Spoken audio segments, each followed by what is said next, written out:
Happy New Year, everyone. This is Justin from the Average Joe's Movie Club cast, joined by, Joey, of course. and this Happy is New we're Year. coming at you with a special video. We are going to discuss our entire Criterion collections because we don't talk about that enough, right? No, I don't think we've ever mentioned the Criterion Collection, the Criterion Channel, or anything in the 2 years we've been doing this. So, yep, we are showing our faces once again. Last time we just showed our, I think, summer hauls, right? So this time we're going to go through our whole collections. Yeah, all the movies we've bought from Criterion. So one of those kind of videos. Do you want to kick us off, Joey? All right, yeah, sure thing. I'll kick us off. Mine are all going to be in spine order, because that's how I have them on my shelf.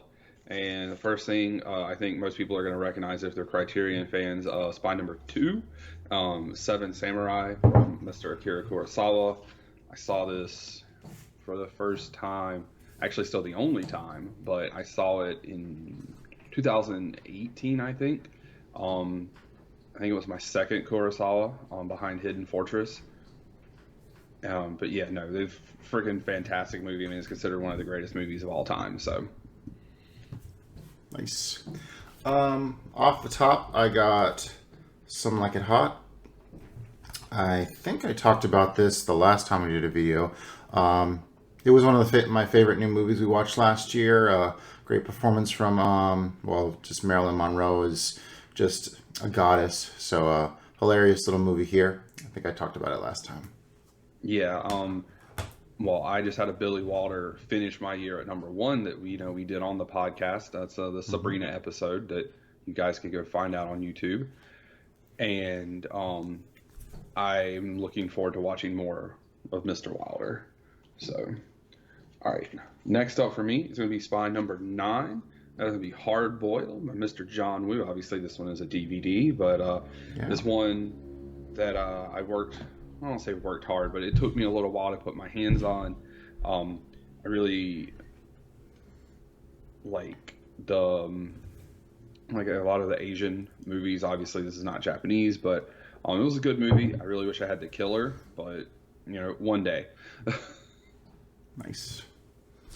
My next one is Michael Cimino's Heaven's Gate. This is widely considered one of the biggest movie flops of all time. First time I watched it, there's a lot of enjoyable aspects to Heaven's Gate. Great cinematography. Pretty good performance from, I think it's Christopher Walken's in this one. Yeah, like I thought, it's very overloaded, but I'm looking forward to giving it another shot. It's one of those big epic westerns. It also has Chris Christopherson in it, and yeah, I have a lot of problems with Cimino's films. Like I'm not a big fan of The Deer Hunter, but yeah, I wanted to own this on Blu-ray just so I could have it's been restored and it looks beautiful on this. So I think it's a 3.5 hour epic, and I'm curious to check it back out. Check it out again and see if I enjoyed it anymore on a second go when I'm aware of the big kind of over sprawling love triangle that it offers. Heaven's Gate. All right, up next for me is going to be spine number 13. It'll be my first English language film up on.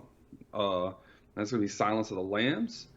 This nice, cool packaging and everything. I mean, this is a great horror movie. It won every Oscar. It's the last movie to win all 5. So I think it's a fantastic movie. I mean, Jodie Foster and Anthony Hopkins are fantastic. And if somehow you have not seen this movie in the last 30 years, I would highly recommend it. My next one is Days of Heaven. This is from my boy Terrence Malick. Fantastic cinematography in this one. I think this was my third Malick film, and this is when his style finally started clicking for me, where it's like this whole tone poem thing. Definitely recommend checking this out. It's kind of a story of some folks that end up at this farmhouse. It's a period piece, and a little bit of a love triangle thing going on. But yeah, it's a beautiful looking movie. Definitely recommend checking out Days of Heaven. And yeah, that's such a great shot right there on the cover. So, The locust scene that definitely sticks out in my mind. All right, so next up for me is actually spine numbers 14, 15, and 16. That's going to be the Samurai Trilogy. Ooh. This was actually one of the earlier Criterions I bought, and I actually still have not seen this. So I don't really know. I know it's supposed to be really, really good. I mean, it also has Mifune. So Mifune in a samurai movie, name a more iconic duo. There you go. And you'll notice a theme. You'll see probably lots of samurai movies as we continue to go through this. But I've heard they're really great. I'm looking forward to it. Hopefully, I think with what me and Carl are doing with our where we're doing like a random pick, I think that's in there. So hopefully I'll get into that this year. Nice. My next one is actually a box set. It is the Skatsky Trilogy. I watched the first one about 2 years ago this time of year, and I was really impressed. It is basically, it's like a series of images set to music, and it really depicts like the chaos that like humanity's kind of brought to the earth. So there's some really, really iconic imagery in Skatsky, and there's a lot of great music. I still need to watch the second and the third one. So yeah, I'll probably carve out some time this year to check out the other two parts of this trilogy. Skatsky. Nice. All right, the next one for me is going to be another DVD. Number 23, and that's going to be Robocop. Ooh. Yeah. So again, another kind of trend here where I have like the action movies, some of the early ones in the collection to big name movies kind of deal. But I mean, I think most of us have probably seen RoboCop. Know that it is ultra violent, but it also has its message and everything as well. So I mean, it's a good movie. Yeah, message. So yeah. Does that have a commentary track on it? Unrated director's cut, audio commentary from Paul Verhoeven, Ooh. co-writer Edward Newmayer, and executive producer John Davison. Storyboards, yeah, all sorts of stuff. I'm curious, maybe I can find that online. All right, my next one's kind of a cheater. Here's the Elephant Man DVD. A little David Lynch representation. This is not a Criterion. I got this when I was first getting back into movies. Haven't picked up the Blu-ray yet of The Elephant Man from David Lynch, but I had this laying around, so I figured I'd mention it. But this is the Paramount version, so not a Criterion, but still wanted to rep some Lynch. So there's a cheater. Oh man, if I knew we were doing that, I got two more in there. I could have brought it. Well, it's not the end of the video yet. Well, I mean, I've already mentioned one of them. It's The Killer, so... Okay. Yeah, and the other one would be Ran, that Studio Canal Blu-ray, so I mean, it's still pretty nice. All right, so next up for me, going to be number 24, and we're back to Mr. Kurosawa, not doing Samurai in High and Low, and I said Mifune in a Samurai movie, name a more iconic duo. How about Kurosawa and Mifune? This movie was so great, just seeing him do something outside of samurai movies, and it's in black and white, and then if you've seen the movie, there's this one spot where they use color, and it's so good. Essentially his son is like kidnapped, if you're not familiar, and he's a pretty wealthy businessman, and he has to go through a lot of stuff to try to pay the ransom and different things. It's really good, and I can't say enough good things about it. If you listen to our last episode, it was in my top 10 for this year for first watches. So awesome. Some more Lynch. Typically with how I categorize my movies, it's all based on like grouping the director together. So this happened to Mulholland Drive. We talked about it on the show. Definitely a good mind bender here. I've seen it 3 times, and each time I kind of have to, it's not like a mind bender where you go back into it and you know exactly what to expect. You kind of experience it all over again. At least that's been my experience with it since I've spaced it out a couple years each time. Naomi Watts, really, really steamy love scene, and I guess it'd be only appropriate to leave this off with Silencio.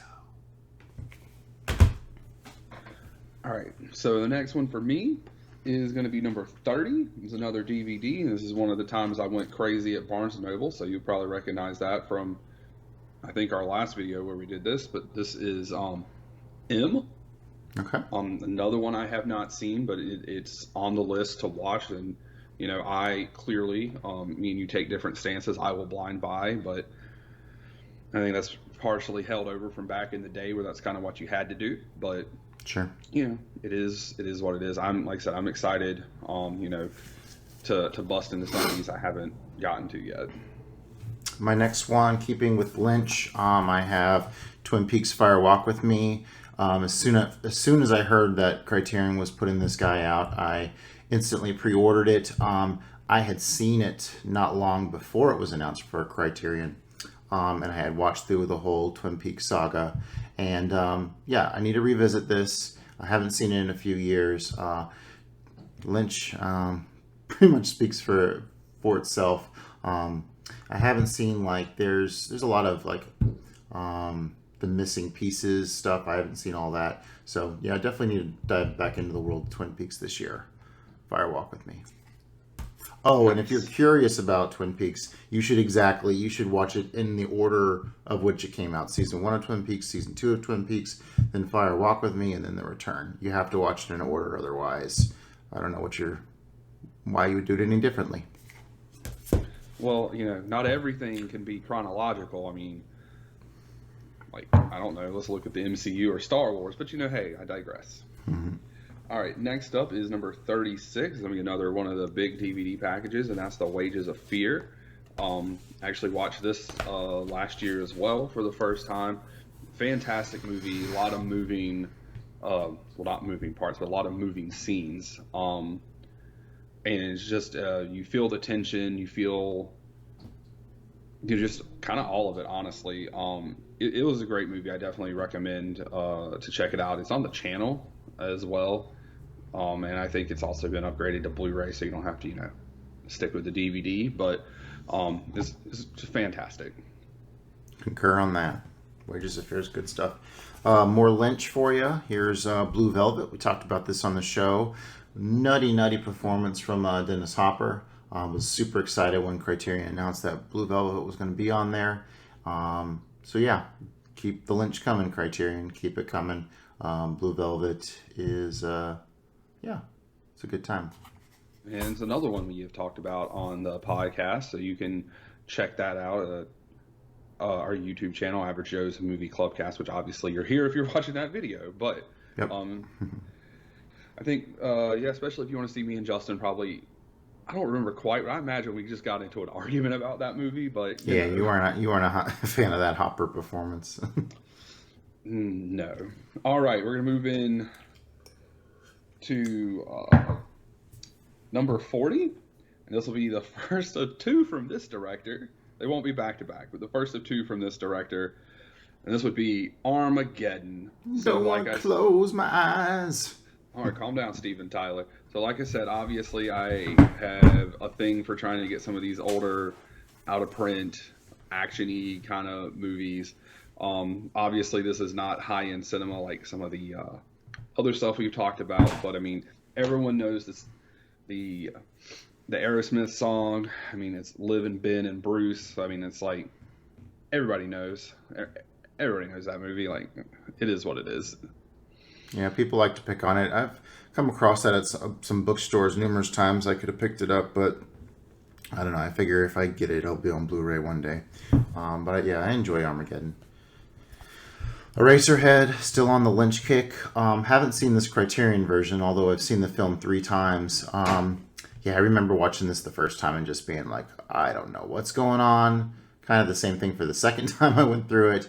And then finally the third time I started piecing it together. Eraserhead, that is Lynch's, first film. It's a trip. Lady in the Radiator. All right, next up is another movie. Actually came in at number 10 exactly, and I picked this up for $1, and it's spine number 44, and that is The Red Shoes. Fantastic use of, like, the Technicolor and everything for the time period.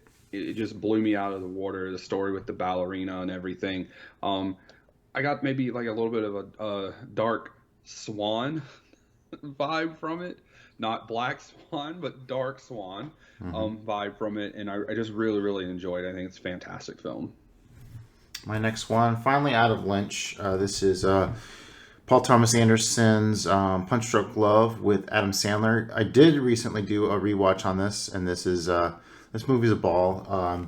It's one of the first times that Adam Sandler really showed off his acting chops. Um, yeah, it's a really great performance from Philip Seymour Hoffman. Is that the? I think that's the name. Departed. Actually, I could probably read it off the back here. Emily Watt, she's the love interest. Yeah, Philip Seymour Hoffman, crazy performance from him. I wish there was more PTA in the collection. I know Boogie Nights was, I think, a laser disc at one point. But yeah, I would love to see more PTA, and we're definitely should be talking about some more PTA this season on Average Joe's. That's actually one that I have in my list. I've never seen the movie. I've always been interested in it and just somehow haven't seen it. So it's in my list of these are things I'll randomly blind buy. So we'll get there. And thinking back on our, our friendship, the first time I ever watched that was, it was when we had that blizzard up at college or whatever, and they had it on in the teak house just like randomly, and so I sat down and watched this. I'm just like, this is an Adam Sandler movie? What is this? And I was just like mesmerized. I think one of our fraternity brothers got sent to the hospital that day because he somehow put a steak knife through his hand. I can only imagine. I can only imagine. Oh boy. All right. Up next for me is going to be numbers 52 and 53. And this is going to be back to Mr. Kurosawa. Like I Hmm. said, you'll see a theme. This is Yojimbo and Sanjuro.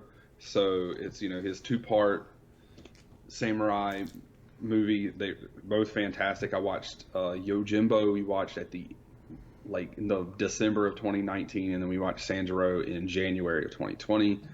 Um, Fantastic movies. I definitely like Yojimbo more than Sanjuro, but I would have no issue with like revisiting them again. It would be a good time.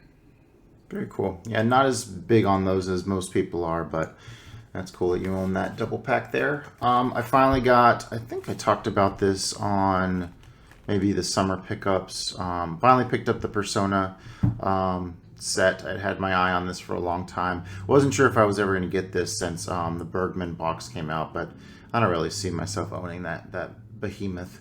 So yeah, Persona, beautiful, beautiful film from Bergman. Awesome black and white cinematography, and it has the whole the persona, the intertwining narratives between the two women, and them merging together essentially, and it's been done in various other versions, and like we talked about Mulholland Drive just a few minutes ago. But yeah, haven't actually cracked this guy open. Seen the film twice, but yeah, I definitely wanted to have Persona on my shelf. Yep, and that's another one. That was our first like real big episode as well. Back in season one was episode 4 or 5, I think, somewhere. Yeah, pretty early So, on. yeah, pretty early on. So you can go back and listen to us talk about it. I think we also talked about Endgame in that episode Hmm. and like fanboys. It was a really weird episode. Yeah, Um, Bergman, Marvel, and yeah, Star Wars. There you go. yeah. Goes All together right. like peas and carrots. Oh yeah, peas. I mean, hey, look, I'll eat peas and carrots all day, but we're both Southern, so what you gonna do. Next one up for me is gonna be number 57, and this is Sherrod. I have been falling in love with Miss Audrey, and this movie is a very, very well done whodunit. And if that is your kind of movie, or you like beautiful women, or both, definitely recommend Sherrod. Yeah, I've been wanting to watch that one for a while, so I should probably pull the trigger on watching that this year. I have Chasing Amy on DVD. I really enjoyed this movie. I know a lot of people like to give it a lot of shit. A lot of Kevin Smith non-fans, but yeah, this was looking really lonely on the Barnes and Noble shelf. Every time I would go in, I was just finally like, oh, I'll pick that up. Um, Yeah, so I should probably listen to this commentary track one day. Hear Kevin Smith, talking about this. I really got into the performances in this. I think that it's a pretty emotional story. But yeah, just some people think it's way too dated. But that's their opinion. Chasing Amy. All right, coming up for me is going to be number 61. That is going to be Monty Python's Life of Brian. So we're getting back to the DVDs that have kind of went out and everything. I've only seen Life of Brian once. I saw it in high school when me and my best friend were going through our big Monty Python kick. So I mean, most people I don't think know this one as well, obviously, as wow, I've just blanked. Knights Who Say Knee, The Black Knight, the Holy Grail. Yeah, most people don't know it as well as Holy Grail. But definitely had some good points. I should probably revisit it at some point. We're not the People's Front of Judea. We're the Judea's People's Front. I'm pretty sure I said that backwards. Here's my first Criterion. This is Fear and Loathing in Las Vegas. I probably talked about this a few times. Still just have the DVD of this. Haven't bothered to upgrade because every time I've wanted to watch the film, it's been sitting there on Netflix to watch in HD. But love this movie. Had this before I even knew what Criterion was, and a lot of good commentary tracks on that. So Johnny Depp cover.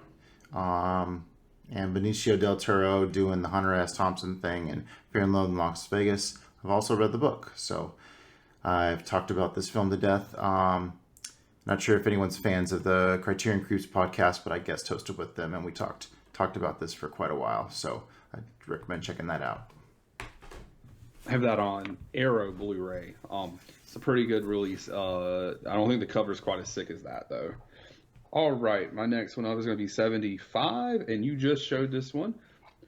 This is my first Criterion back before I knew what Criterions were. Chasing Amy. I was a big Kevin Smith fan. I still am a big Kevin Smith fan. I think this is one of his better movies. It's not my favorite, but there's a lot of good stuff. Even if some of the dialogue and stuff is by today's standards gross or outdated or whatever, but I mean he brings up some good points of different things. I don't know if any of his other movies would ever make it. Maybe Dogma, but it just all depends on who has rights and things. But like you said, some people hate it because it's Kevin Smith, and it is what it is. The only one I can see going into the collection is maybe Clerks, but I think that ship's probably sailed. Oh yeah, probably so. I'm very sad I don't have the Clerks X edition anymore, but My next one, so when I did know what Criterion was, my first time ever going to the store to pick up some, I got this on the cheap. This is just the DVD of Stanley Kubrick's The Killing. I know this is one of your favorite Kubrick films. Decent heist movie. Since I pulled this out, I should probably watch The Killer's Kiss, which is the only Kubrick movie that I haven't seen that is in this. At the time, I didn't realize this was out on Blu-ray and DVD, so I just got the DVD. But I watched The Killing on DVD on this, and it looked great. So yeah, it's a pretty decent heist movie. Not my favorite Kubrick. I like his later day stuff a lot better. But yeah, I'm glad to have The Killing in my collection. Early Kubrick. Yeah, that is one that is high on my list to get because I really enjoyed that movie. I have a movie that is very similar to it coming up later, but is not as good. Next up for me is number 98, and that's La Aventura. This is another one. I hit when that time I went to Second in Charles, and they just had a bunch of Criterions in the foreign section, and so I just bought all of them. I don't really know anything about it. Obviously I can read the back, but it seems very interesting, and I'm looking forward to busting into it. I think I said this the last time you mentioned that movie. I'll be shocked if you like that movie. Okay, fair enough. Has that ennui going on. All right. I got this Behemoth Picnic at Hanging Rock. I just absolutely fell in love with the atmosphere of this movie. I haven't cracked open this edition. I bought it after I watched it. This actually comes with the book, which I have not read. But yeah, this feels so nice and new, even though I've had it for about a year. But yeah, I need to revisit Picnic at Hanging Rock. A lot of people are not thrilled with how this movie ends, with there not being much of a conclusion. But yeah, I really enjoyed. I love the atmosphere. I think it's Weir directed this. Of course, I'm gonna. Yeah, Peter Weir directed this. So yeah, I really like this movie. Period piece from Australia. Nice. Next up for me, Spy number 108. And this was my first one that I got of the older ones that was on DVD, and it's what kind of started it. Yeah. We're going back to Mr. Bay, and this is The Rock, of course. Nick Cage, Sean Connery. To me, as a kid growing up, it was one of my favorite action movies. It was really good. It's Michael Bay. It is what it is. Explosions, blah blah blah. But like me and one of my other friends say, Michael Bay is only good on pieces of rock, Armageddon, and I just forgot the name of it. It's not a Criterion movie. The Island. Yeah, The Island. Yes, they're only good on islands. Yeah, there we go. But we had to include Armageddon, so we had to put it on pieces of rock. So yeah, that's it. All right, I'm a big Lars von Trier fan, and I really enjoyed Breaking the Waves. Is either my first or second favorite movie of his. Really, really kind of depressing stuff. He is a master manipulator in terms of really toying with how you feel about characters in his movies. But man, it's really interesting because this it's kind of done in his Dogma style, where a lot of it's done with like grainy handheld cameras, but then it'll cut to like title cards that just look gorgeous and show like the UK countryside and have these really this beautiful music. Yeah, I really enjoyed Breaking the Waves. It's quite the journey that we go with. This is another Emily Watson film, I believe. Emily Watson, yeah. So yeah, it's deals with like a woman like staying faithful to her marriage and what that she thinks that looks like in the eyes of God, and her commitments to that, and then her husband gets paralyzed, and he kind of becomes a little bit of a perv in typical Lars von Trier style. So Breaking the Waves. Maybe we'll talk about this on the show someday. I would enjoy that. Joey can't wait. Joey can't wait for that. Well, let's see. The last Lars von Trier movie we talked about on Cast ended up as my bottom movie of last year. So that was the worst thing you saw last year? It's the thing I liked the least. It was definitely not the worst movie I saw. Satan's Slave was definitely worse than it, and Suicide Girls Must Die was definitely worse than it. But that was my least favorite movie of last year. To each his own, I guess. Yep.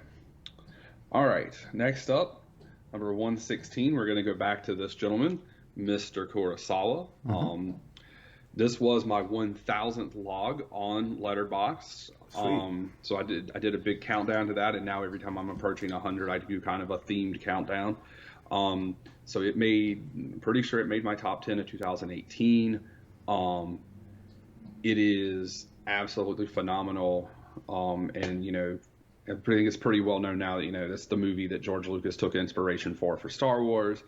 So, it was part of the reason I made it 1,000. So yeah, no, it's a very, very good film, as I think all of Kurosawa's are. So, all right, my next one is Terence Malick's The Tree of Life. I had watched this right as I was getting back into movies, and I thought it was super, super pretentious. But then I started watching Malick's other movies, and I was really enjoying those. And this came out on Criterion Blu-ray, and it had this extended cut. And I would say the extended cut, I would watch the original first, and if you like the original, then go with the extended cut. It's definitely his most like ethereal work. It's very out there with its feelings of humanity throughout existence. But it's very, very pretty to look at. Terrence Malick isn't for everybody, but it grew on me. But this is the one that's the roughest, just because it's so long and so like out there. But you can't deny he's a master photographer, or he has an eye for cinema. All right, I keep going. Number 147. In the Mood for Love, and this is one I have not seen, but I bought this in the last sale solely off of the power of Chungking, which we talked about earlier in season 2.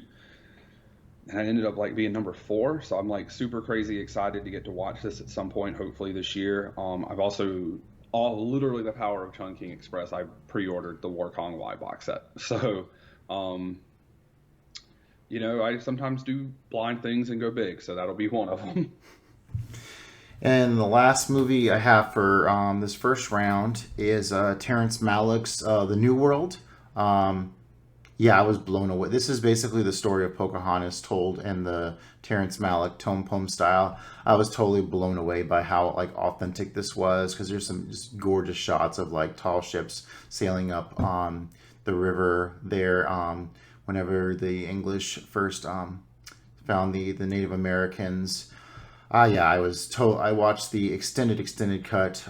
There's like 3 different cuts of this movie, and yeah, I watched the longest one, and I was super impressed. This is when I finally figured out with a Terrence Malick movie, you should probably read with this. You should probably have the subtitles on, because there's all this like low murmurs and stuff, and actually know what they're saying. Yeah, you gotta have the subtitles on to hear it. And like envision like Disney's Pocahontas, like 1 and 2 mashed together. That's actually what you get out of this. Great battle scene in the middle. Definitely recommend people checking out The New World. Yeah, it was an instant favorite for me. Yeah, so we'll take a quick break and I'll get some more Blu-rays off the shelf. We'll be right back. All right, continuing on talking about our Criterions. Whose turn is it? My turn? You just did New World, so unless you want to start this next round going first, it doesn't matter. Oh, sure. I'll just go ahead and kick it off. Next one I got is David Cronenberg's Videodrome. Super cool design on this. It looks like a old beta tape. Had watched this right when I was starting to get back into movies, and it's really, really trippy.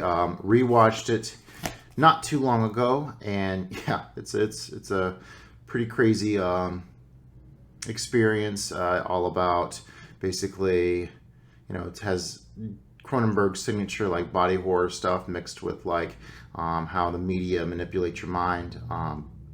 So yeah, definitely recommend Videodrome. It's a trip. Nice. All right, the next one up for me, Spine number 157. Is another one I have not watched yet, but I did get it for $1.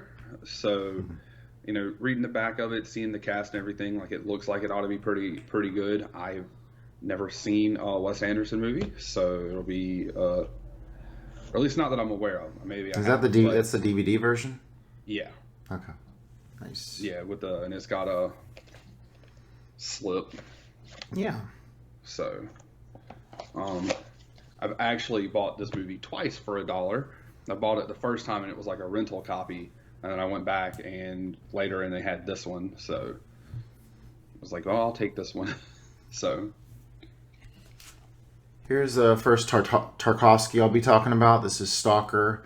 Became a big fan of I'm a big fan of Russia in general, so I was very curious to check out the master Tarkovsky, and I've seen this one twice before I got it on Criterion, and then I had to have it. I went ahead and got it, and yeah, it's just it's the experience. I mean, it's like at least 3 hours, and it's a lot of dialogue, very intellectual kind of movie, but brilliant visuals and crazy story behind the making of this movie.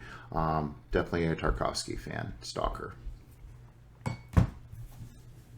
Next up for me is going to be 176, and this is The Killers, and there's actually 2 versions of The Killers on here, the one from 1946 and the color one from 1964. I have currently seen the one from 1946, and that was a fantastic movie. I can't recommend it enough.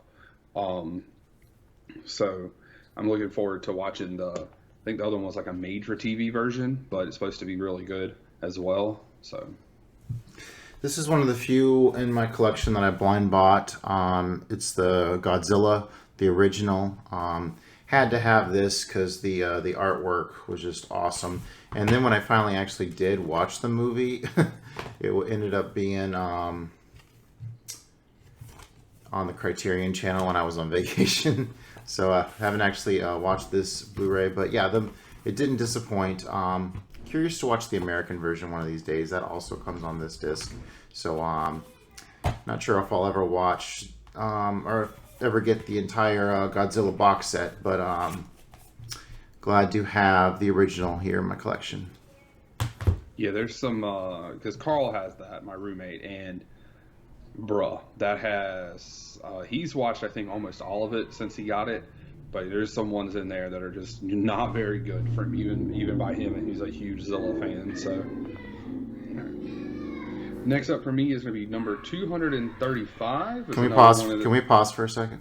Yes, we certainly can. All right, hold on. Everything good?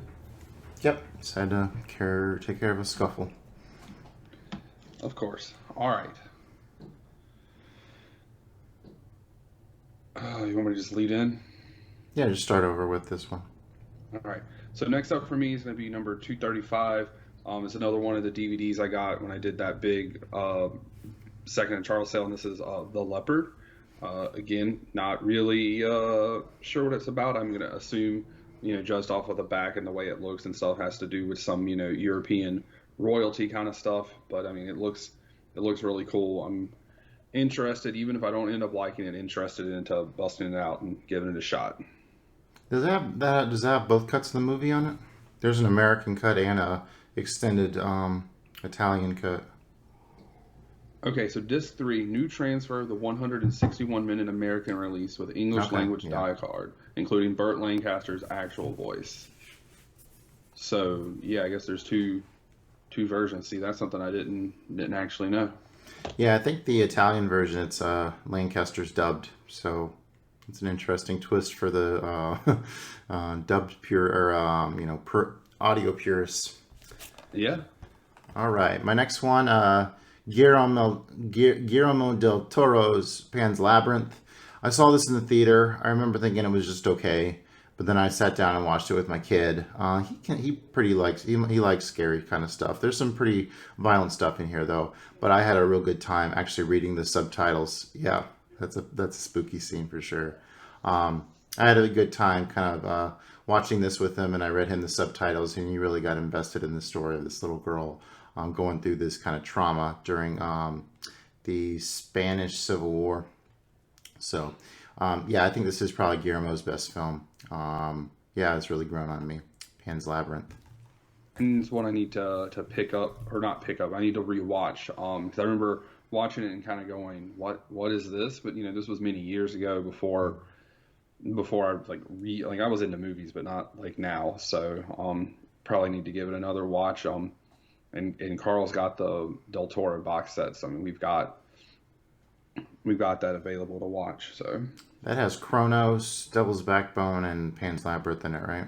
Yes, and that is actually how I watched Kronos for our second episode way back when. Right. All right, next up for me, we're going to go number 237, and this is Smiles of a Summer Night by Mr. Bergman. I've only seen one Bergman movie to this point, which was Persona.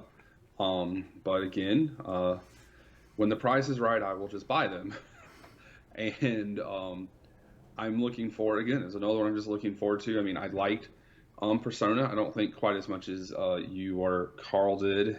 And I feel like that's all I need to watch more, but I'm definitely interested in watching more of his movies. Next one off the stack, I got Night of the Living Dead from George A. Romero. Yeah, I was real excited when Criterion announced this, and I have since revisited the movie on this Blu-ray. I haven't watched the Anubis cut. That's supposed to be, Night of the Anubis is another version. It's the work print version of the film. But yeah, Night of the Living Dead, some great commentary in here. Definitely have Dawn of the Dead on my list to rewatch. It'd be awesome if Criterion could have like the Dead collection out, but for now we have Night of the Living Dead, and pretty happy with that. Cool cover. All right, next up is going to be number 267, and we're about to revisit Mr. Kurosawa with Keiji Musha. And I do believe that I acquired this one through the generosity of one Mr. Peterson.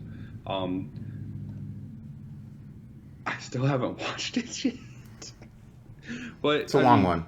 Yeah, it's a long one, but I mean, there's just so many movies to watch. True story. But I am looking forward to this one a lot, because like I'm just trying to get all the Kurosawas, so hopefully I'll get to watch that this year. All right. I got another Tarkovsky coming up. This is one of my first ones I saw from Tarkovsky. This is Andrei Rublev. Seen this twice now. Was super excited when this came out because then I was able to watch the Passion of Andre, I believe, is the extended cut, and I actually prefer the extended cut of this movie just because there's some really cool gritty scenes that they included. But yeah, this was a huge. All the Criterion fanboys were just over the moon when they finally announced that they were upgrading this to Blu-ray, and it did not disappoint. And yeah, I've seen it twice, and I kind of want to watch it again.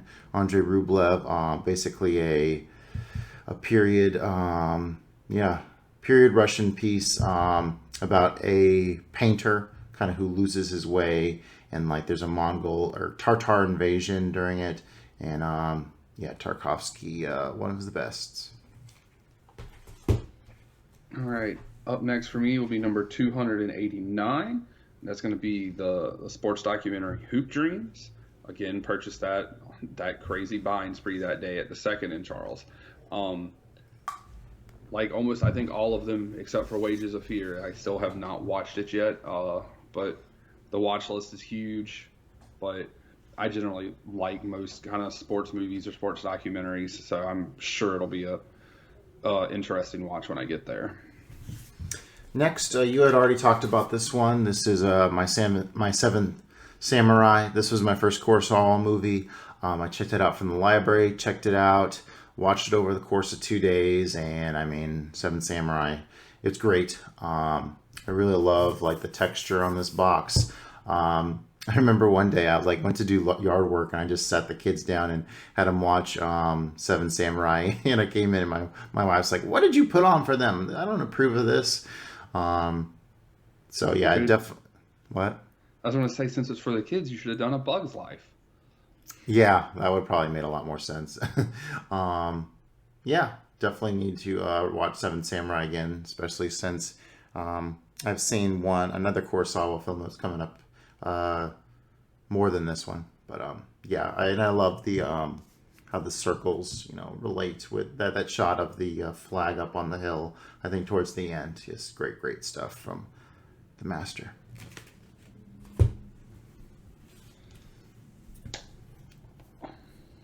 All right, I think actually we're about to hit my last one of those DVDs that I bought and have not watched. This will be 291. This is another one with a very pretty cover. This is Heaven Can Wait. So again, I will watch it at some point and be able to tell you more about it, and hopefully I enjoy it. I have another Stanley Kubrick coming up at you, Paths of Glory. I'm not as big on early Kubrick as most people, but this is a real solid war movie. Kirk Douglas, very emotional performances towards the end. This is like a lot of people consider this his breakout movie with like really seeing what Kubrick's style was all about. So Paths of Glory, glad to have it. Not my favorite, but it's really pretty good. That is probably the one I would have picked if you would have given me full reign over the Kubrick collection. I thought you we're gonna go with Lolita. It was between that or Lolita. It'd be one of the two. Okay. All right. So next up for me is number 306, and this is a movie I like a lot, and I picked it up during the last sale, and that's Outlaw Samurai. There's no theme or anything with samurais or samurai movies or stylish action movies or anything. But look how cool this dude is. I mean, he's cool as shit. It was just a great movie. I actually need to rewatch it, but I really, really enjoyed it and would definitely recommend it to. You have Ghost Dog Way the Samurai on your to buy list? I do. Okay. Yeah, I think if you like Lost Samurai, Ghost Dog's a good pick. Yeah, it's on the list. Nice. Got Barry Lyndon from Stanley Kubrick. Stanley Kubrick was my first favorite director. Totally fell in love with Clockwork Orange the first time I saw it. I remember watching this in college on this itty bitty, dorm room kind of TV, and just being like, I guess I kind of see the Kubrickisms there, but really didn't blow me away. But then I picked up this Blu-ray and watched it on my bigger TV at home with surround sound, and I just was totally sucked into the experience of this period piece. Kubrick never got to make his Napoleon, but he was able to put this one together, and this is a really good underrated Kubrick, Barry Lyndon. All right. So next up for me is going to be 336. That's going to be Dazed and Confused, and that was in my countdown to 1400 earlier, in 2020. But it's really cool. You got the really pretty cover, and you got all the cool stuff that comes inside of it, and the book, all that stuff. So, I think everybody, for the most part, knows about this movie. All right. I mean, it'd be pretty cool if you did. That's probably the most common Criterion that I picked up and was like, I'm going to get this, and then it ends up going back on the shelf before I leave. I bought it specifically because I had it in that countdown list, so it was an anticipatory purchase. I really enjoyed it. It's just kind of everyone's just hanging out, smoking some weed, drinking some beer, yeah. So, I guess terrorizing the incoming ninth graders, kind of stuff. But I keep getting older. These high school girls will stay the same age. We didn't really talk about our collecting styles much. Heading into this one, we just definitely wanted to jump in, but like you had said, you like to pick up a lot of different kinds of movies, and me, I'm more of what's on my shelf is I think kind of representative of my taste as a whole. So it's interesting. Each person has their own collecting styles. Well, that and in the last couple of years, I think I've been broadening my taste a little bit. Obviously, samurai movies are, I love action movies, and they're just, to me, usually older action movies. Some are more drama based, but they kind of fit into that. I like the martial arts fighting movies, Bloodsport, Kickboxer, bad movies like that are also great. But so I think that's just, I'm progressing backwards to the samurai movies. And all right. So when I did know what Criterion was, the first sale that I came to, was looking through all the Criterions, and being John Malkovich instantly had to be the first one I bought. I remember watching this either in late high school or college and just being totally blown away by what Spike Jonze and Kaufman's the writer for this. Charlie Kaufman wrote for this. Such a trip of a movie, so much fun. Of basically, it's about this puppeteer who finds a way to get himself into John Malkovich's brain, and he ends up becoming can control his body through that, and it's just absolute spectacular art film that highly recommend. Being John Malkovich, essential. Alrighty, next up we got 504, and that's going to be Hunger by Steve McQueen, starring Magneto himself, Mr. Fassbender, which is the reason I wanted to watch it, because I was like, oh, Michael Fassbender.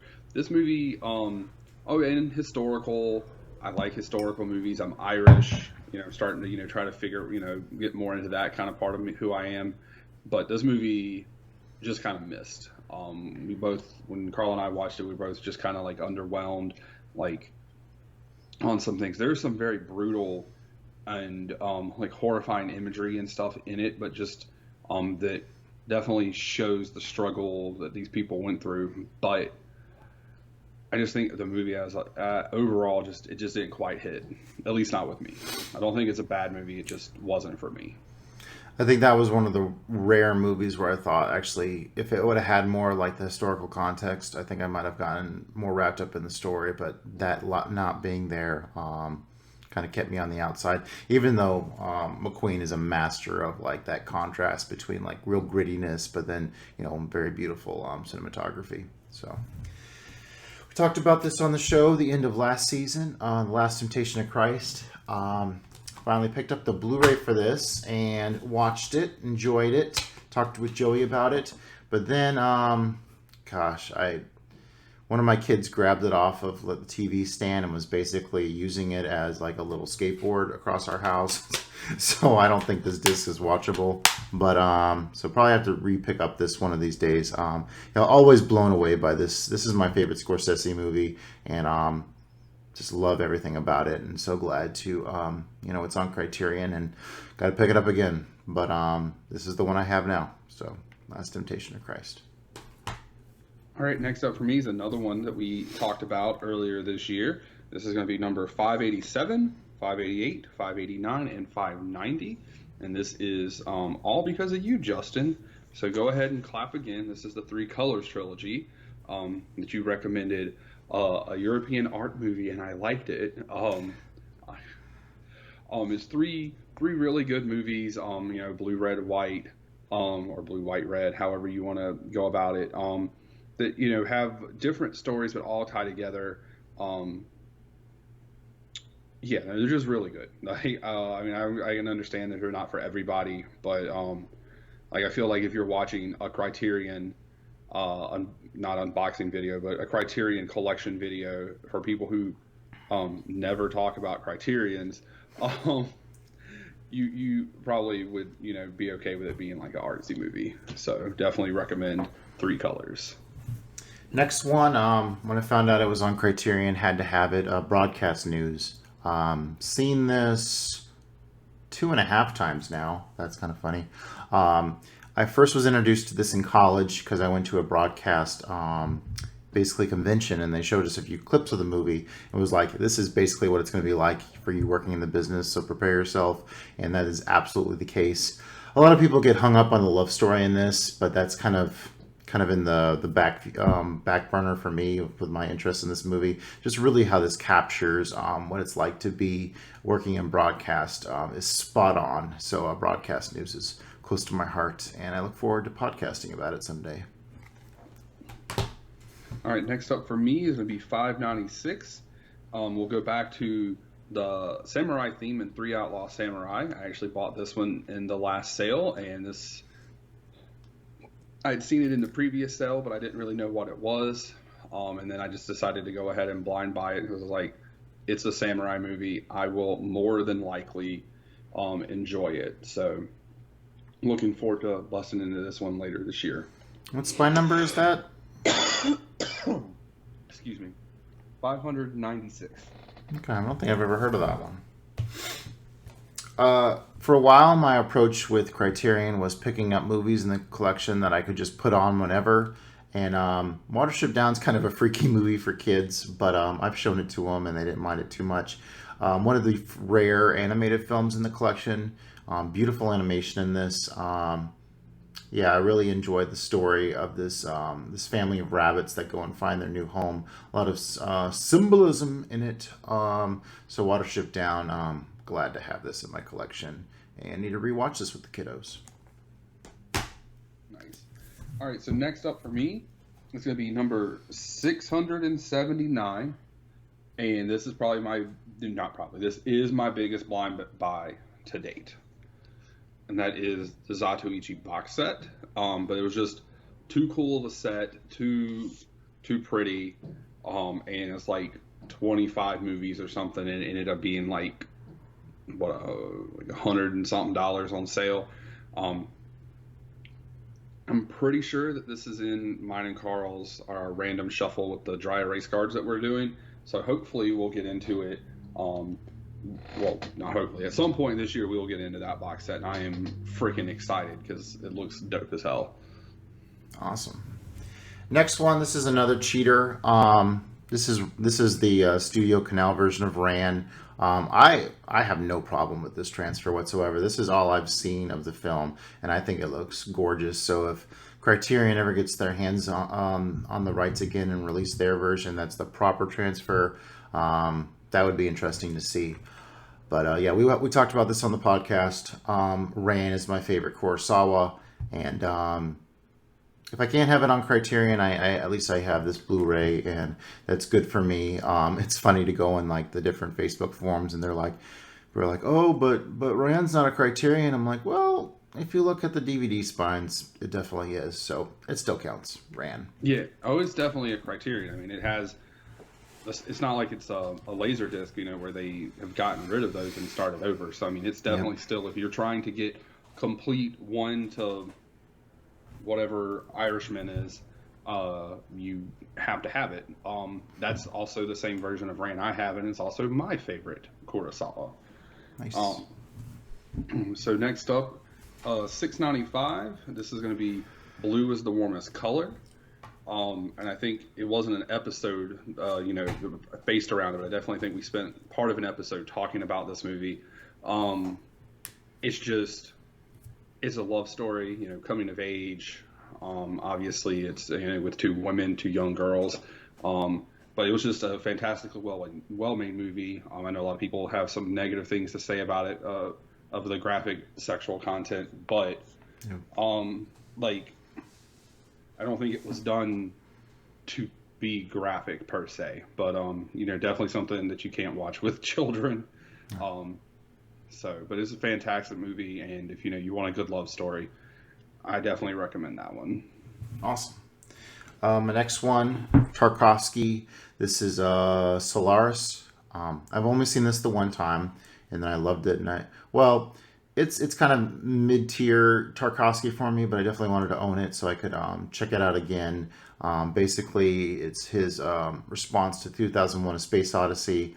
There was a remake of it. Soderbergh remade it. So this is a long Russian space epic. Definitely need to watch Solaris again, but it's right here for whenever I get around to it. All right, next up for me, it's going to be number 701, and this will be its second time in this episode, and that would be Persona. Obviously the same nice big box that you have. I think it was one of the ones I got secondhand. I paid like $12 or something for it. I don't know, something stupid. But fantastic movie. Like I said in the podcast, it's got layers like of an onion, and you just got to keep peeling through it. So one day I'll get back around to it, but I have a feeling beforehand I'll probably watch several more, because you were talking about probably not getting the Bergman set, but my roommate has it. So at some point I will hopefully delve into some more Mr. Bergman. Next movie is The Tin Drum. Definitely got some magical realism, symbolism going on with the tin drum. This is about a little boy during like the World War II era who he'll scream and it'll shatter glass. It's a really strange movie. A lot of quirky stuff in there too. I had a good time with it, so I wanted to pick up the tin drum. From Volker Schnarndorf, German film. All right, next up for me is another one we did on the podcast, episode 1 of season 2 musicals, number 716. That's going to be The Umbrellas of Cherbourg. Fantastic, beautifully colored movie. And a great, fantastic story.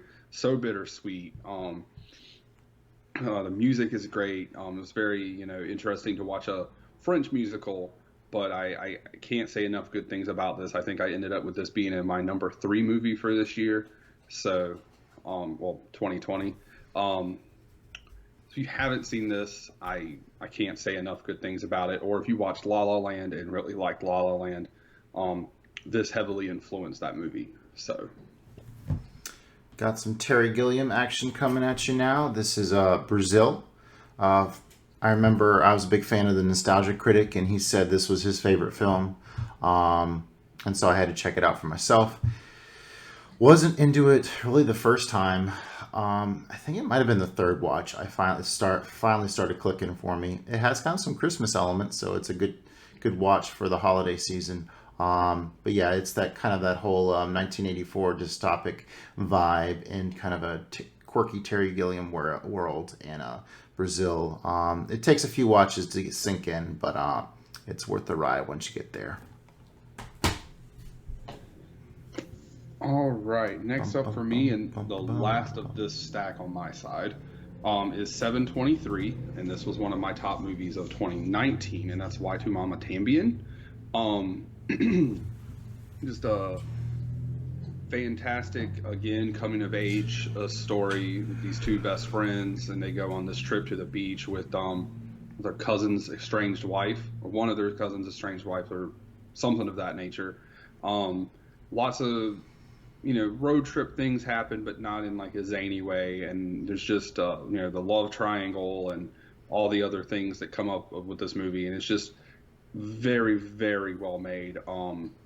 By Alfonso Cuarón, and I just can't recommend it enough. And it's got a really, obviously, very well made, cover, kind of like the Persona one, and it pulls out, and you've got the book and everything too. So, I highly, highly recommend. Awesome. And my last movie for this stack is another Terry Gilliam. This is Time Bandits. I picked up Life of Brian, I think it was, in college, and it was a 2-pack of Life of Brian and Time Bandits. And so I gave this a watch, and it wasn't really my thing. I was just like, hey, this is kind of a kid's movie, but I didn't really grow up with it. But man, with revisiting it twice with my kids, it's grown on me a heck of a lot. And Gilliam has such an interesting way of bringing special effects to life. And this has some serious charm to it. Time Bandits is a good one for the whole family. Spoilers, right, so the parents die at the end. Which is a strange little quirk. So when they're mad, they're like, we watched Time Bandits. We wish our parents were dead. I'll be back with some more Criterions in just a sec.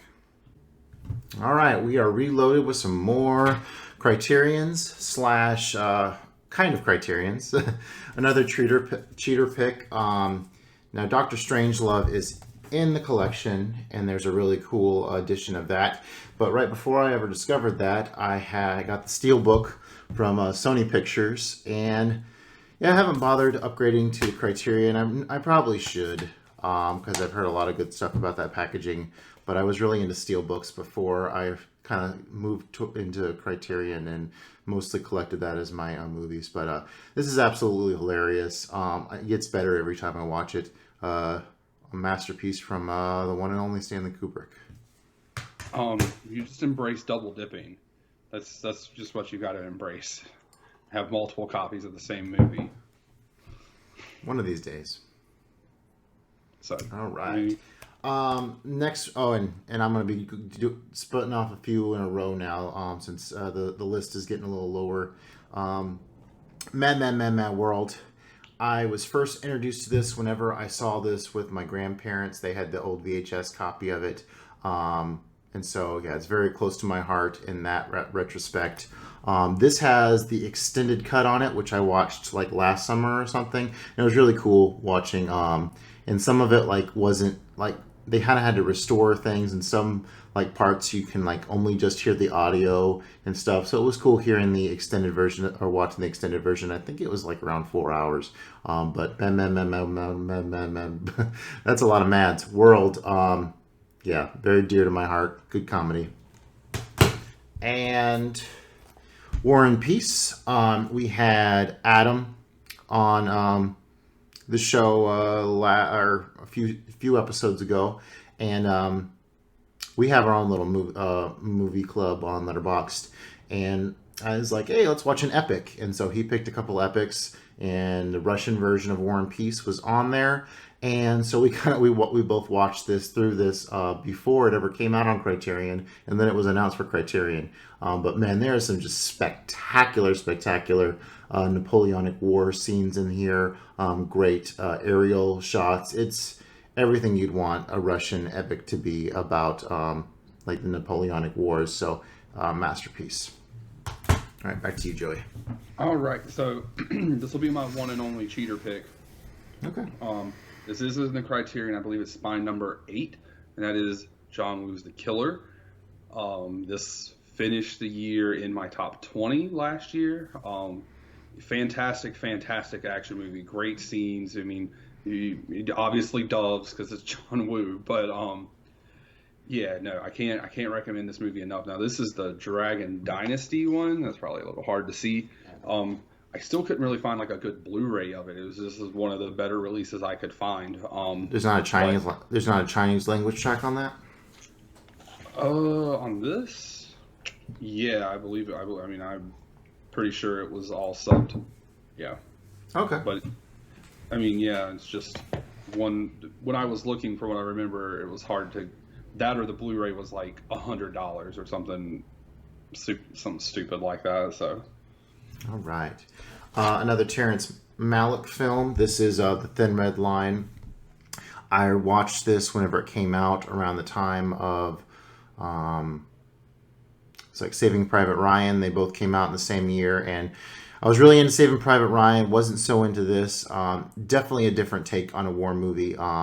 You really have to settle into Malick's style with the tone poem. But man, it's a gorgeous, gorgeous film. I totally loved it on a rewatch when I did a few years ago, so had to have it in my collection. Joey's not necessarily a fan of this one. The Princess Bride, awesome storybook addition to Princess Bride. We talked about this on the show. Super cool having this Princess Buttercup. honestly, that is one of the best covers and cases I've seen. And when we did it for our episode of a movie that didn't necessarily sit well with you the first time or whatever, however we talked about it. Yeah. Well, that was Three Colors. That's how Three Colors came for me. Yep. But like it's definitely not as bad as I remember. It's just probably definitely not my favorite. But that case is really cool, and I probably still want to own it just for the box. Awesome.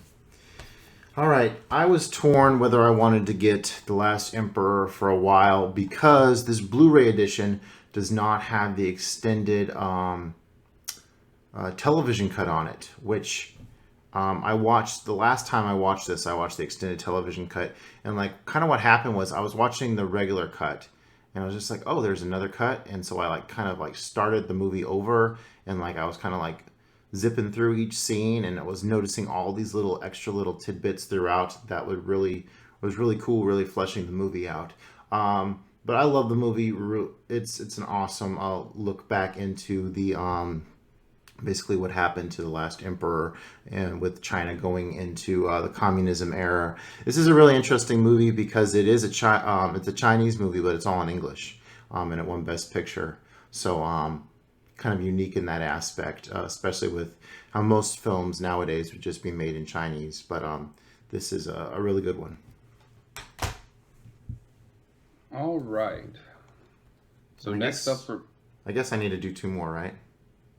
No, that was three. That was three? That was three. Okay. Yep, back to you. Yeah. So next up for me is going to be Spy number 790 and 791. And then once I found out what a Criterion was, this was the first one I went and bought. This is Lady Snowblood, which we did on season 1. Lady Snowblood and Lady Slowblood, Love Song of Vengeance. And I had to have it because of its humongous influence on Kill Bill, which obviously you can see right here on the cover. And it was a fantastic movie. I mean, obviously it's very brutal, with, its context or content and whatever, but obviously, it's a samurai or a samurai, lady. And, it's fantastic if you like those style of movies, or you like Kill Bill and you want to see something that definitely influenced, this is the movie to check out. Awesome. Got a Hal Ashby movie here. This is Harold and Maude. This is about a young boy that's obsessed with death, and he falls, he develops a very close relationship with an older woman who's a free spirit. Fantastic music in this. I saw this right before I got on Letterboxd and recently rewatched it with my father, and it's really awesome cinematography. Enjoy Harold and Maude quite a bit. Very quirky movie. Next, this is my go-to for the blind buy that I kind of regret. I figured I like Terry Gilliam, so any Terry Gilliam should be a slam dunk for me. But Jabberwocky, it's kind of a discount version of Holy Grail, if you ask me. There's some pretty cool creature effects in it. Not my favorite movie, but I mean, I got it on the shelf, and maybe one day I'll appreciate it more. Terry Gilliam's Jabberwocky. And then I picked this up the last sale, I believe it was. Had to have The Graduate on my shelf. Also fantastic music in this. Dustin Hoffman, just essential, American cinema right here, with that story of, him and Mrs. Robinson getting into an affair. And so, yep, that's Dustin Hoffman and The Graduate. And that's a Mike Nichols film. Yeah, that's actually one that's on my list to pick up. I've never seen it, but I hear it's fantastic. All right, so next up for me is going to be 841. This was the second movie I bought once I knew what Criterions were, and bought basically for the same reasons as the first one. This is a Lone Wolf and Cub. So you've got your 6 Lone Wolf and Cubs plus Shogun Assassin, and Shogun Assassin is mentioned near the end of Kill Bill Part 2. But you can definitely see the influences and stuff. In Kill Bill, you can even see the influences in something like The Mandalorian, where they definitely have a lone wolf and cub baby cart feel to it. So awesome.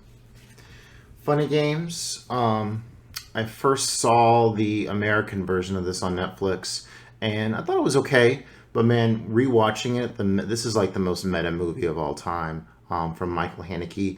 Haneke is very much like Lars von Trier, where he really likes to kind of stick in the screwdriver and twist and really play with how you feel about things. And this is kind of his commentary on how much Americans love to watch violence. So I was kind of bummed when they didn't come up with a double pack with like the American version, because the American version is the exact same film, just with American actors in English. But checked it back out with the German version, and this is when I was really one of my favorite Letterboxd reviews that I wrote, because I didn't want to review the film again because it's the exact same film, so I kind of did like a meta narrative on it, so that was a lot of fun and people appreciated reading that. So Funny Games. This is another pickup that Adam, one of the first movies we picked to do in our club was to watch some of the Jackie Chan movies, and so I watched Police Story 1, and I was totally blown away by the stunt work. And I had a lot of fun revisiting this with my kid and my father. And then Police Story 2, not nearly as crazy about that one, but they come in a pack, so if I wanted to have one, I had to get 2. And maybe I like 2 better on a second viewing. And then have to have a Charlie Chaplin. This was I kind of feel like Charlie Chaplin's the kind of he makes movies where like they're just so unique in like today's day and age. This is silent comedy where this was instantly my favorite Chaplin, even though like and I think that's the case. Like whatever your first experience with Chaplin is might strongly possibly end up being your favorite, and that was the case for me with Modern Times. So great silent cinema there. And The Black Stallion. This is another one of the kind of when I came into collecting Criterions where I wanted to be able to kind of put it on any time. And Black Stallion is a fantastic kids film. Not the it's not Black Beauty. It's The Black Stallion. Gorgeous cinematography in it. It ends up turning into kind of a sports story towards the end, but this is a really underrated little gem in the Criterion Collection that I recommend everybody check out and share with your kids as well. Right, and then that was 3, I guess. Yeah, that's 3. Okay, maybe 4, but it was definitely 3. Next up for me is going to be 847, and this is the one I said was very similar to The Killing. That's the Asphalt Jungle. So I need to see that. Yeah, this one not by Kubrick, but by Mr. John Huston, so another big director in American history. I thought it was a good movie. I definitely like The Killing more, but you get a very, very young Marilyn Monroe in this movie. I think it's her first role. Actually, right here, her breakout role. But yeah, it's a great crime movie. Sterling Hayden is, I believe, the main star. Okay. So yeah, no. He's in The Killing, too. He's in The Killing, right? Yeah, maybe it's not him. Maybe no, he's in this. Sterling Hayden, yeah. So that's kind of the thing he did that time. That's who he was. Like I said, I don't think it's as good as The Killing, but it's still really good. Got Joey mentioned it earlier. The Silence of the Lambs. Finally picked this up for myself. Had been watching the MGM Blu-ray for many years, and people say that transfer is terrible. So I should probably get check this one out so I can see the definitive transfer one of these days. Spectacular Oscar winner from the 90s, Silence of the Lambs.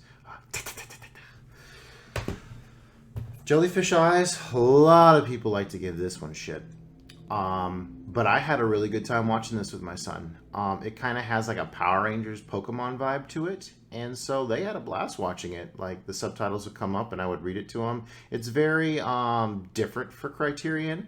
But if you can, wrap your mind around a film, that's geared towards kids, I mean, it's a pretty cool watch. Jellyfish Eyes. And then I got House. And you're not a fan of this one, right? That one did not sit super swell with me. It's definitely out there, and I've seen some out there Japanese movies, and that one I think is at the top of the list. Yeah, I definitely had heard about House's reputation within the Criterion Collection and checked it out for myself, and I had a decent time with it.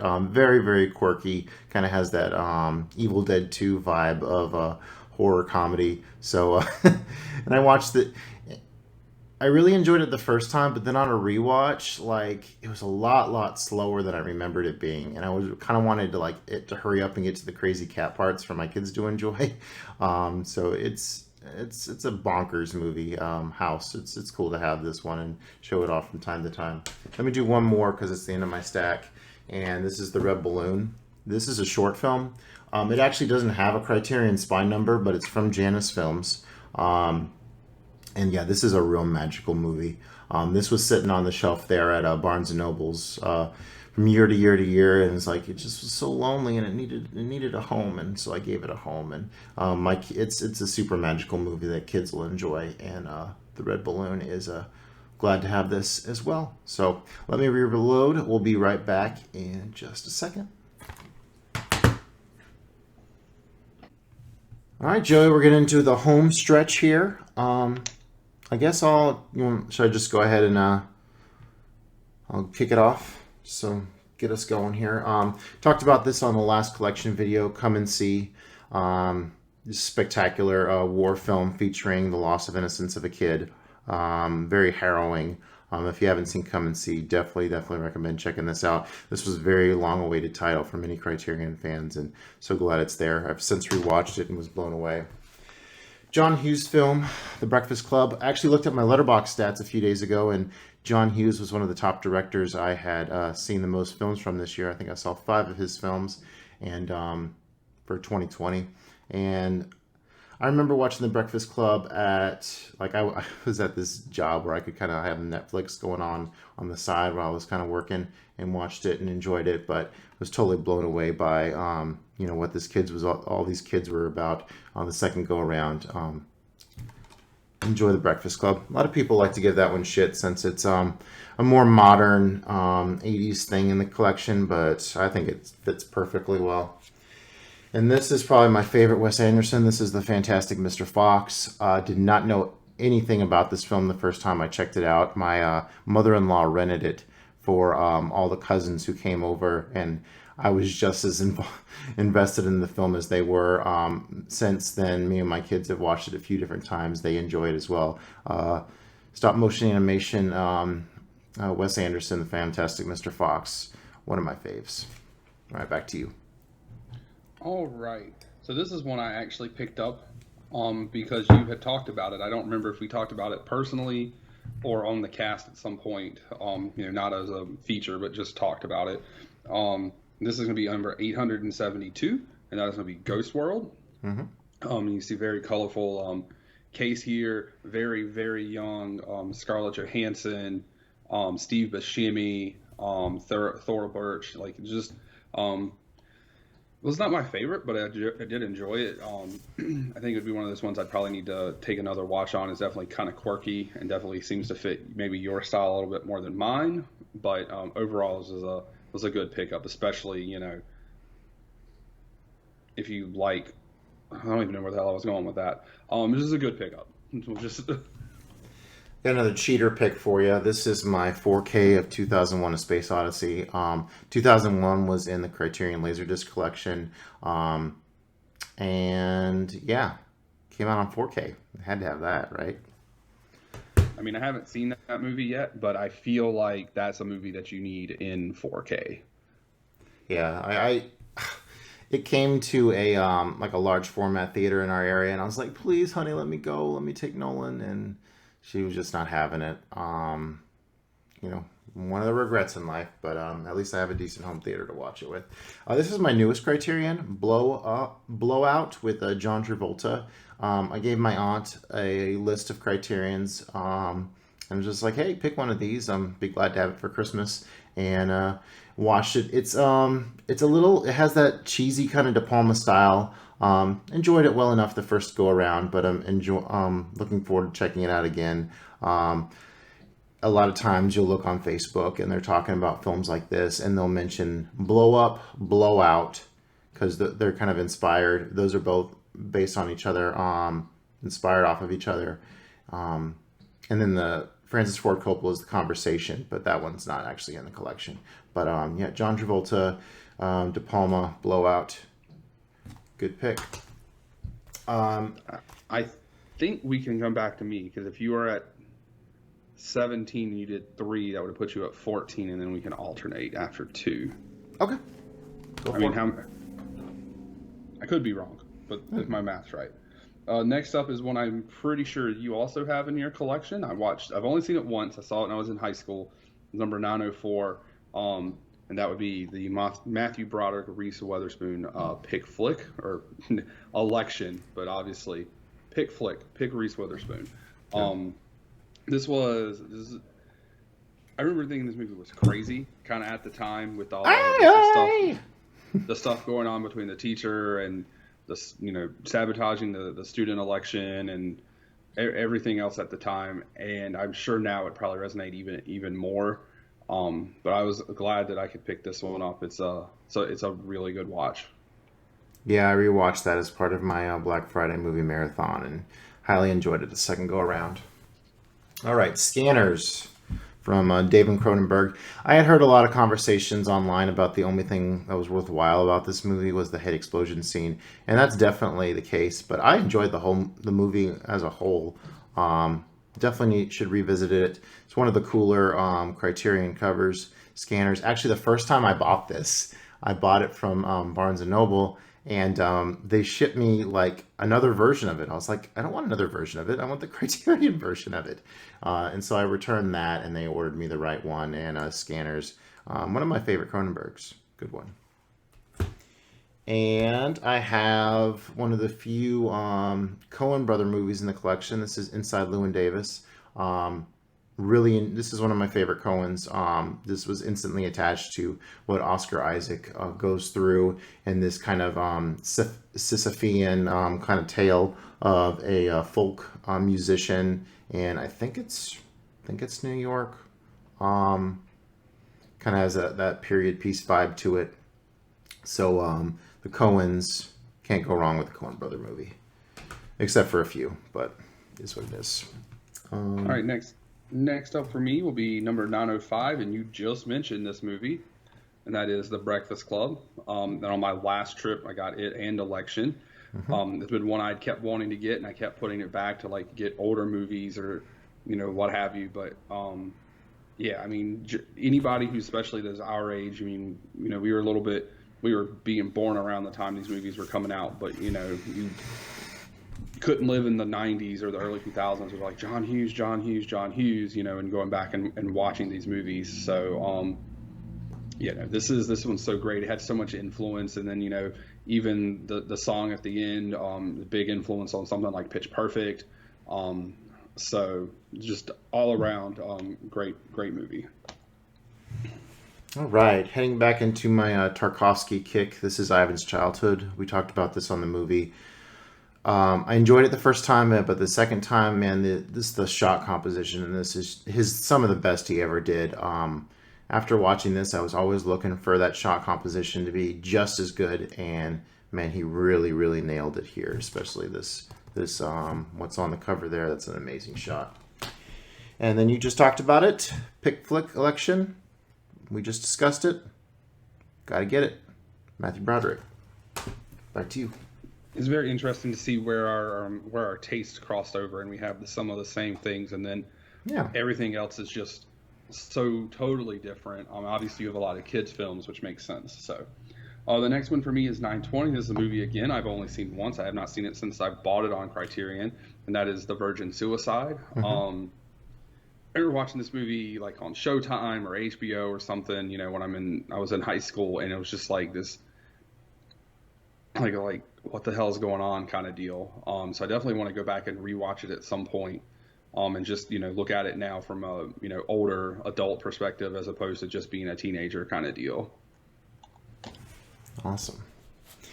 You had talked about it, the Royal Tenenbaums. Recently rewatched this as kind of, I've just been doing a lot of rewatches of some of the comedies I had recently.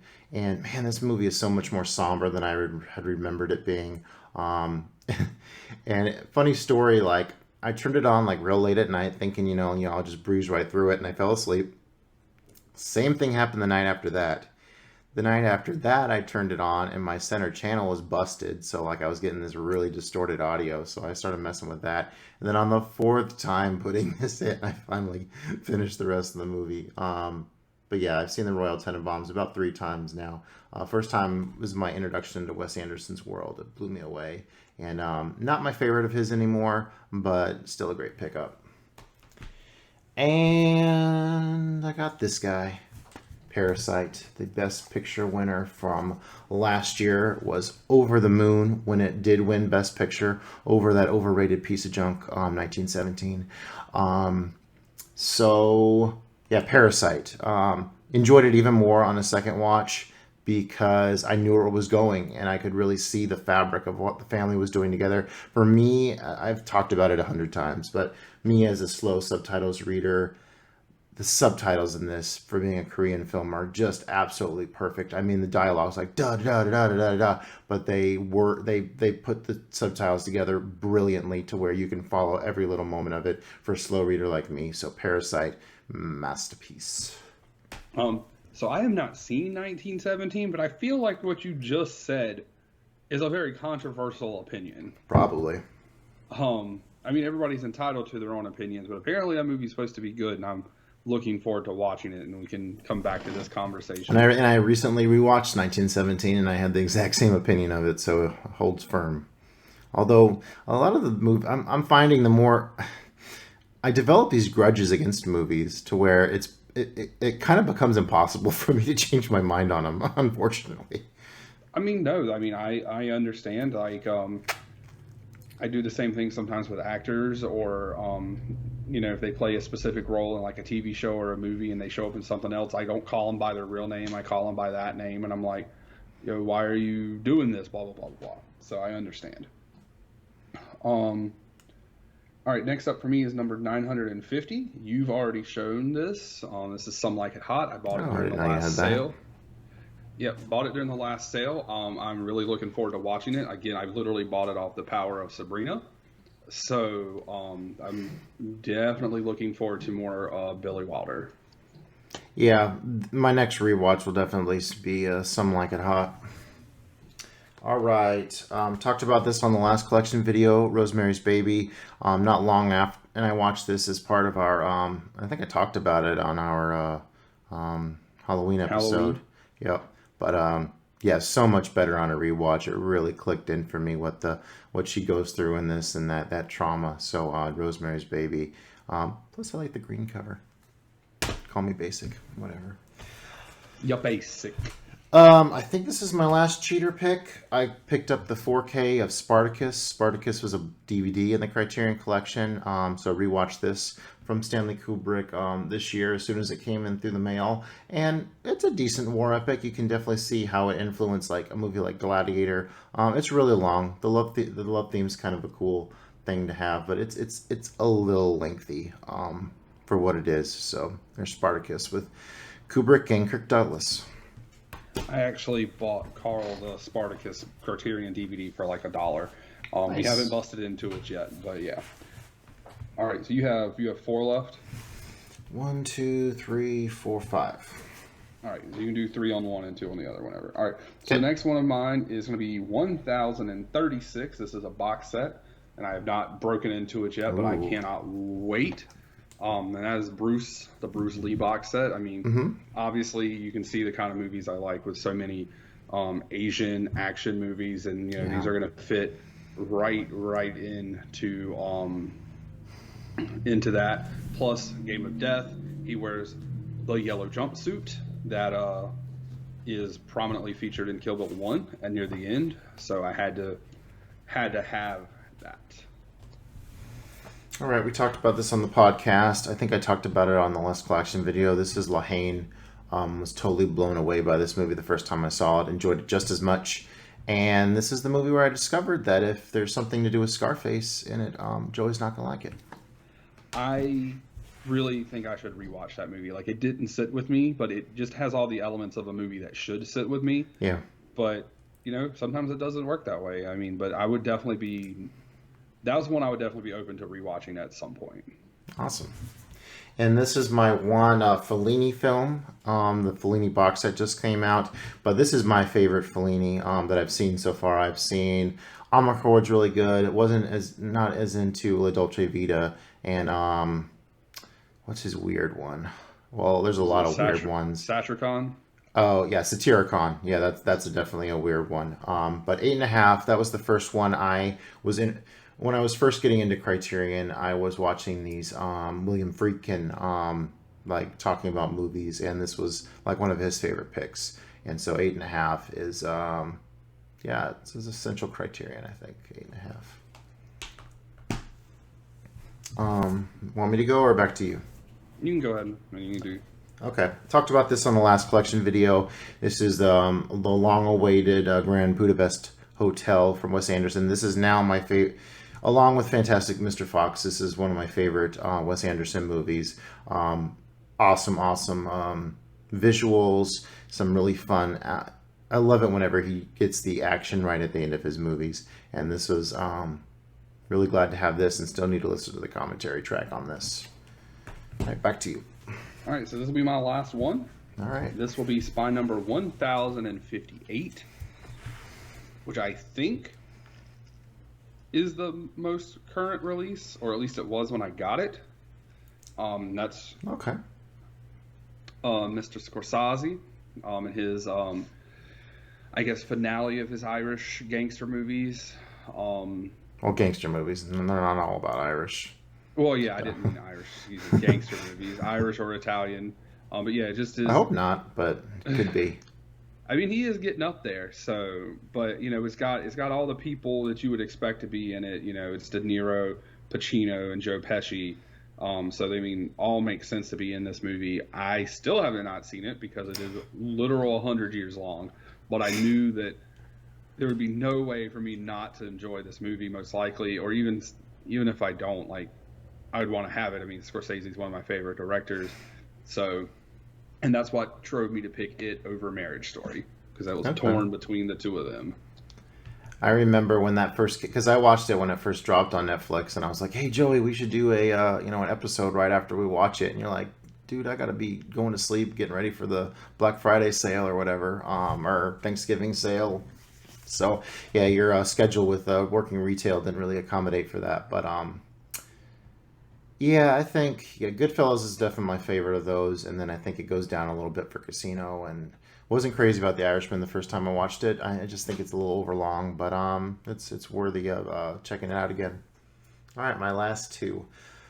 So this is my last Wes Anderson movie, Rushmore. Recently rewatched this as part of just kind of wanted to watch rewatch some of my comedy Criterions, and definitely still holds up. Max Fisher at Rushmore. He's kind of an outsider, and he's kind of this over-the-top kid who has some pretty fun shenanigans with Bill Murray. So Rushmore is a great Wes Anderson movie. And my last one is I actually have another box. I have the Decalogue from Krzysztof Kieslowski. I really need to rewatch some of these episodes. So this is a 10-part television series that Kieslowski made, and each episode has a little bit of a tie to one of the Ten Commandments. So after I enjoyed watching Blue and White from the Three Colors trilogy, people really talked this up, and so I watched through them. And man, there's some absolute masterpieces.